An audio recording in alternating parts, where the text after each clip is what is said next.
महत्वाकांक्षी विरार अलिबाग बहुउद्देशीय मार्गिकेच्या बांधकामासाठी महाराष्ट्र राज्य रस्ते विकास महामंडळाने निविदा प्रक्रिया सुरू केली होती। यासाठी 36% अधिक दराने निविदा सादर झाल्या होत्या।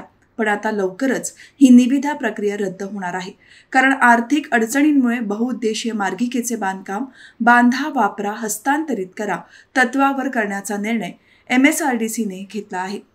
या संबंधीचा प्रस्ताव राज्य सरकारकडे पाठवण्यात आला असून त्यास लवकरच मंजुरी मिळण्याची शक्यता आहे।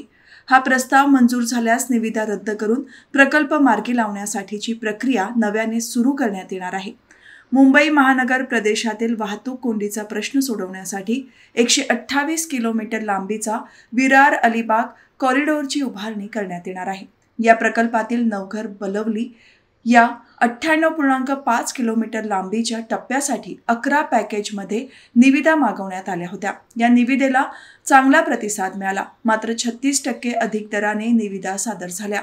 त्यामुळे 19,334 कोटी रुपयांचा प्रकल्प खर्च थेट 26,300 कोटी रुपयांवर गेला।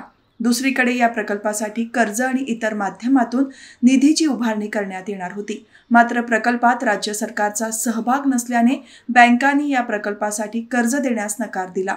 निधीची अडचणी लक्षात घेता अखेर आता MSRDCने हा प्रकल्प BOT या तत्वावर उभारण्याचा निर्णय घेतल्याची माहिती उच्च पदस्थ अधिकाऱ्यांनी दिली।